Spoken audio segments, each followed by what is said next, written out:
Welcome back, everybody. If you guys are new to the channel, this is going to be a new video that you guys watch on this channel. My name is Tyler. I run the channel L1F3BrickS Studios on YouTube, and this is going to be a quick video. Judging by the title, you guys know what it's going to be. Pretty much why I got fired from Target. It's going to be a short video. This happened a little bit ago, a couple months ago, but I've been putting off this video for a while, and I figured, I've mentioned it here and there in other sources of content on my channel, but just figured I'd make a whole separate video. If you guys want to know why, just for future reference, if you guys aren't even like subscribed to the channel, if you guys are just working at Target or doing stuff at Target, just wondering, why people get fired there, I'll give you a reason right here. And before I get into anything, it was completely all my fault. So I don't want to throw any shade at the company. I really did enjoy, I worked there for 11 months. I enjoyed every day of it. The first couple months, of course, were slow. It was, tough getting into the motivation to do, what they asked. They do ask you to do a lot, or at least at my store they did. And of course, just getting to know people. It definitely, at least at my store, it was pretty easy. I knew quite a few people from, school already. And a lot of the other people were already nice. Whoever, the people that trained me, were all nice. And then I gotta say, probably about 5 months into it, or really once I graduated high school, which was about maybe 9 months into me working there. When I was able to stay past 10 o'clock, I was a closing expert. I worked 39 and a half hours every week. I really enjoyed it there. I learned a lot of stuff. I was doing every single thing at that store, day in and day out. I worked multiple 12-hour shifts, 2 16-hour shifts, and it was all fun. I literally enjoyed going to work more than anything else, pretty much. And of course, on top of getting pretty good pay, for an entry-level job, I ended up making, I went out of, I got fired out of there making $13.75 an hour, which, at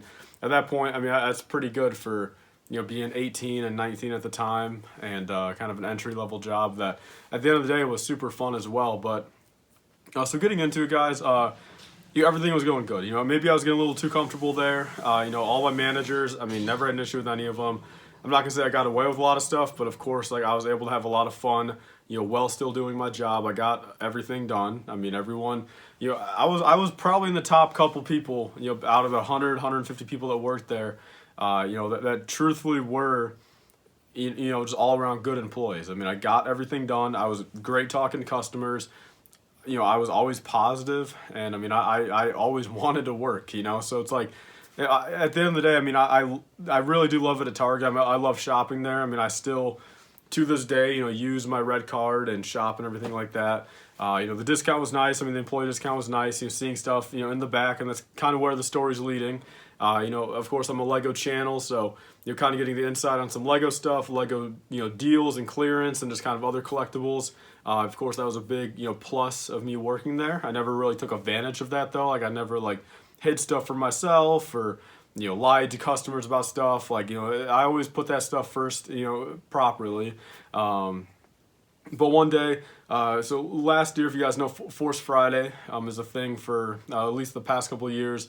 When new Star Wars movies comes out, it's pretty much all the Star Wars merchandise. Usually end of April or end of September, or beginning of October. In this case, it was October.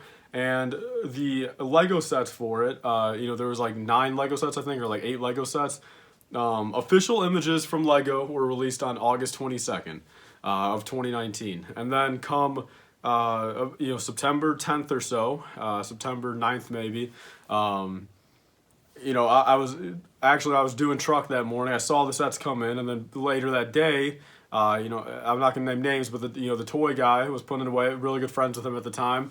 I went over there, and he knew what they were. I knew what they were. So then pretty much, and I've had people tell me this, I should have taken the picture on the floor, so it wasn't in the back room or anything like that. But I don't know what made me want to do it in the back room. So once he went to go backstock them, of course, since they were, they were street dated, I took a picture of most of them, and then naturally, if you guys follow me on my Instagram as well, I post a lot of that stuff at that time.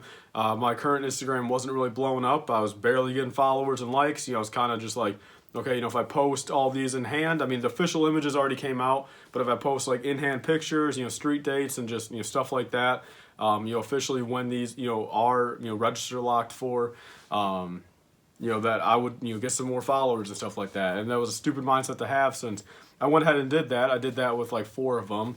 And then later that night, nothing happened of it, went to bed and everything. Woke up the next morning to like 10, 15 comments, all, tagging Target in the comments. And I was kind of thinking, I'm like, I deleted a couple, okay? I deleted some comments that were like saying like, here goes your job and bullshit like that. So I deleted that stuff just because I'm like, hey, what's the point? But like, I didn't delete every last thing. So I don't know whether or not if I would have woke up and deleted everything. I don't know how early the Target social media team checks their stuff. But I mean, if anything, they probably sent some DMs to them too anyway. But pretty much that was the downfall right there. I mean, again, I had a couple people that just don't like me, didn't like me at the time. I got in contact with Target, obviously knew my first and last name, not necessarily the Target I worked at per se, but that I live in Indiana, and kind of my general address. So, and with first and last name, I mean, I've got a first and last name that probably not another person in the Target company has. And then pretty much come 2 days after that, everything was going good. I mean, I was working, same thing as always. 2 days after that, I went in and, my store lead pulled me to the side. And at that time, I was training somebody. I was training a new girl to be just a GM team member. And so I'm like in the middle of training this girl. My store lead calls me or radios me into her office. I'm like, what could it be? I mean, all the other times it was either just picking up more hours, doing this and that. It was never a negative. Then told me the whole gist of the situation.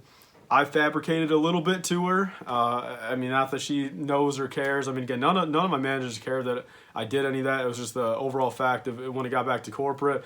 I got sent home that day, and again, I think that was on the 12th. Since then, I knew it was a Friday, I think, since it was Friday. Then I was all home Saturday, even though I was scheduled, but didn't come in. I was kind of like suspended.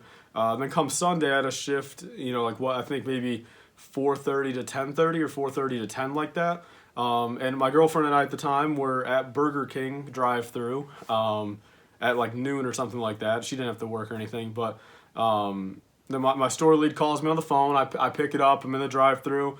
Told me the gist of the situation, but she did not tell me whether or not I was going to walk in there to get fired or not. But she just said, you're good to come in for your shift. So I go home, change, and put on my name tag, bring my box cutter and everything from Target, ready for a shift, ready to get back into the swing of things. And then it was really weird. I go to clock in. I go to train that same girl I was training 3 days prior, had like 4 training days with her. And then within 10 minutes, I got called back into my store lead's office, and then that's where it all went down, and I got fired for it. So at the end of the day, I mean, it was all my fault. I mean, if I would have never posted on social media, I would have never got in trouble. I mean, if you work at Target, I'm pretty sure I mean, people live off their back phones in there. I'm pretty sure the cameras don't work. I mean, at least at my store, I'm pretty sure the cameras at the end of every aisle don't work in the back room, since at that point, a lot of people would get fired then. Very few people, though, in the whole year I was working there ever got fired. I mean, there was one just for within his 90-day period. He no call, no show like 2 times, and the GM manager in the morning just wasn't having it and fired him on the spot. I mean, there's that. Other than that, though, I mean, it was a really laid-back thing. But I've actually come to realize that store lead got fired anyway for like harassing team members, which I don't see how that could happen. But it just kind of sucks. It was a fun run at Target, it really was. But that's pretty much the gist of what happened. I mean, I'm not really fronting over it anymore. I mean, I've made myself plenty of money and plenty of other job opportunities since then. Obviously, it devastated me for a little bit there. I mean, and it was honestly hard to get like another job, and just for my ex-girlfriend pounding it on me every day to get another job. I mean, it definitely just put me in a really weird mindset there for a little bit. That like I fucked up. Missing Target, of course, and just what am I gonna do? I mean, funny thing is, my team member discount worked for like another month and a half after I got fired. So I guess that was kind of nice. I don't know if that was supposed to or not, but I think that's pretty much all for this video, though, guys. I mean, I wanted to make this video just kind of letting you guys know, if you guys are fans of my channel, or if you guys are someone brand new, and even if you don't subscribe to the the channel now, just so you know, I mean, don't do that. I mean, it went against just their backroom policy, and then also some bullshit that you sign at the beginning. I mean, who reads that? And then Target not wanting to ruin their ties with Lego, even though the sets were officially released for like 4 weeks. Pictures, I mean, I guess not in person, but I mean, official images of every single thing that I took a picture of were already released by the Lego group. So I don't know really where to, some people have told me, even some of my previous team members have told me it probably has something to do with the regional, management for Target, my region, that management. It probably honestly just stemmed through that, since, I mean, my managers didn't care, my store lead didn't care. I doubt Lego Group really cared, but again, at the end of the day, nothing I can do about it now. I just figured I'd make this video. It was on the back burner for, what, 6 months now? I mean, or 9 months even, something like that. So figured I'd make it, and that's pretty much all for this video, guys. Please like, comment, and subscribe. Stay tuned for more. See you guys later. Bye, guys. Save 5% off on your next Lego purchase. Be sure to use code LIFEBRICK. That's capital L-I-F-E BRICK at republicbricks.com for 5% off your next order. We'll pretty much pay for your shipping or get you a couple dollars off. They sell old Lego minifigures, sets, mystery boxes, and more. I've got a couple of videos on my channel showing the products, so be sure to use code LIFEBRICK on your next order for 5%.